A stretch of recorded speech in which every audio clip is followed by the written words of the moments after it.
What is going on, everybody? We are back with another knife review. We finally got our hands on the Demko Knives AD20.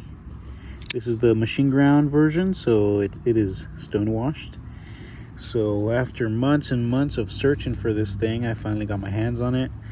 Ever since I got the AD10 from Cold Steel, I fell in love with that blade. I have a video on that if you want to check it out. But yeah, we finally got it, guys. Everywhere I looked for them, they were out of stock. He only made a few runs, so I think he only has a few runs right now. He came out with these, and then the AD20S, so the slimmer versions. This is the full-size version. As you can see, that thick, super thick stock right there.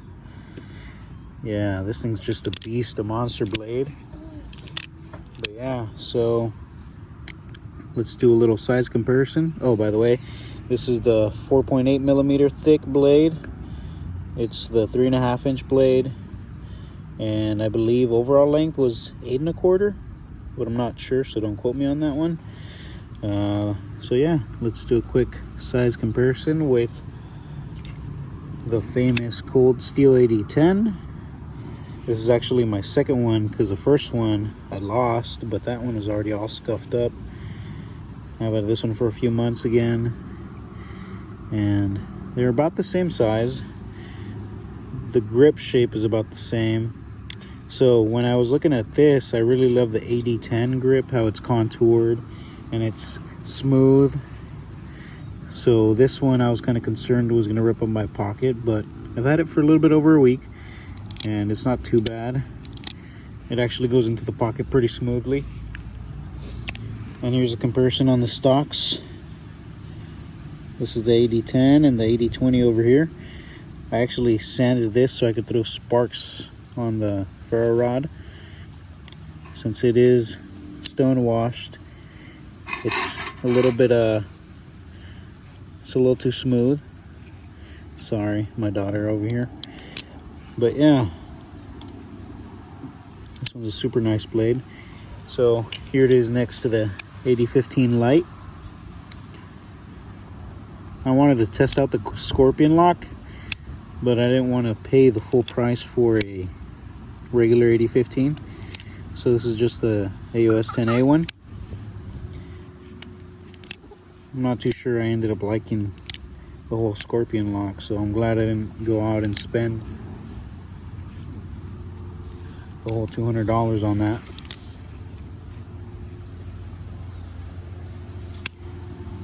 Here it is next to the Formax Scout. This one's actually a very nice blade, beast of a blade, but since it's so big and bulky, I don't want to be carrying this thing at work. We already carry so much in the trades on our tool belt, but these are the same thickness, and the weight is actually not that bad on this. A lot of people say it's pretty heavy, but it's not. I've always been used to carrying big knives or carrying a fixed blade at work, and this is definitely a good compromise for not carrying a fixed blade. This one was, I know I was never going to break this thing. Just look how thick that thing is and the handle and everything. But I don't know, I like the blade, not so convinced on the handle. Not because of the material, but the shape. It's just, I don't know, a little too big for me. The blade would have been nice if it was, the blade would have been nice with the AD10 type of handle scales, but I don't know. I think I've seen a video where Andrew Demko says that it wouldn't work. Here's another comparison. Here's the Rat Model 1. So they're about the same size. Not as thick though. Yeah, AD20 is a beast. Here's the blade I used to carry for 2 years. This is my ADC Spyderco Manix 2XL. Also 3.5 inch blade, but that finger choil, I think it's like a 4 inch blade, but cutting length is only 3.5. But still a skinny knife, but holds up. Held up for so long. I should have put some new scales on this thing. Just haven't carried it anymore. I didn't like how smooth it was. It was a little too smooth and it wasn't contoured, so it wasn't the most comfortable handle. It is good in the hand, but just, I don't know, wish it had something more. But yeah, this one was also a good blade. And here it is to the famous Benchmade Cryptilian. So this was actually my first quote-unquote super steel knife, the 154 CM. Got this one years ago, I think like 7 years ago, 8 years ago. This one was a nice blade. Still carry it every once in a while, but this one definitely got used.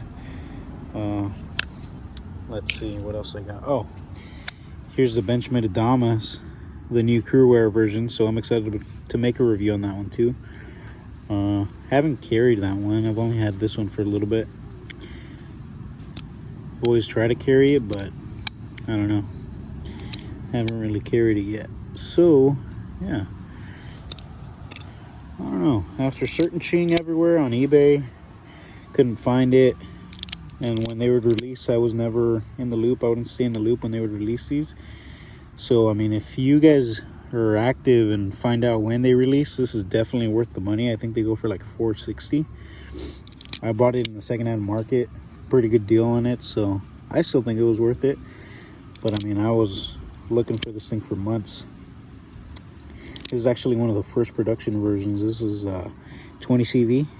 Oh, you can't really see it in there, but it was engraved, hand engraved, right in that little, right there.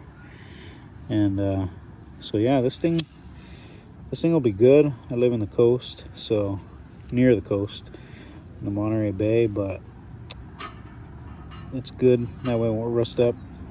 I heard 3V actually rusts up pretty quick.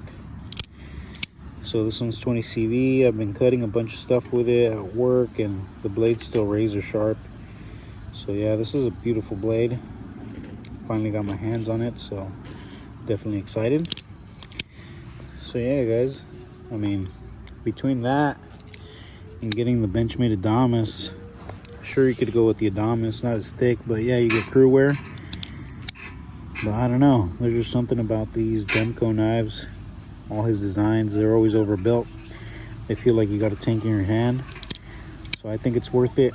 If you can get it for the $460 that they typically go for these full-size ones, I mean, I wouldn't even consider getting the Adamas compared to that price, because I think these go for like $250, $300 after tax and everything probably.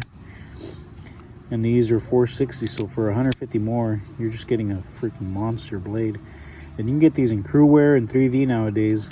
I think he's going to be releasing a new blade shape.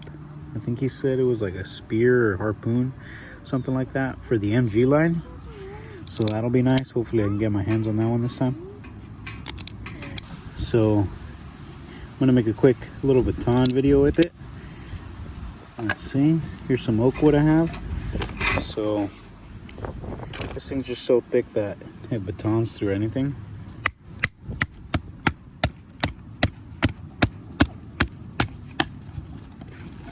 Of course, it's gonna go through oak wood. I don't know what this is.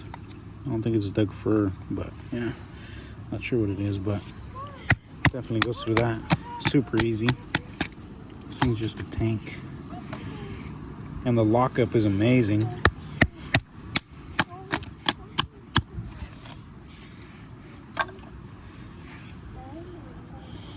Yeah, people might say, "Oh, you're gonna abuse the knife," but I mean, it's built to get used, and I'm going to use it, so I paid what I paid to be able to use it, and I'm confident that all of Andrew Demko's knives hold up. No blade play up or down, side to side. Lockup is good. Action is smooth. Yeah, this thing's a tank. So yeah, guys. Let's see. Definitely shaves, or not shaves, sorry. Definitely feather sticks. You can really choke up on the blade with that little finger choil they add.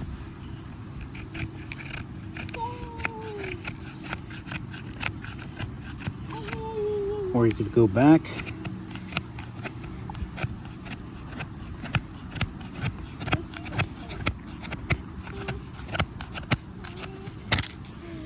Yeah, this thing's cherry. Definitely a beautiful blade.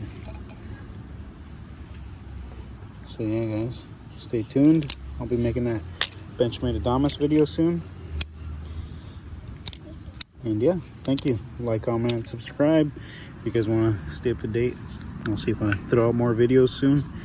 Thanks again. Have a good one.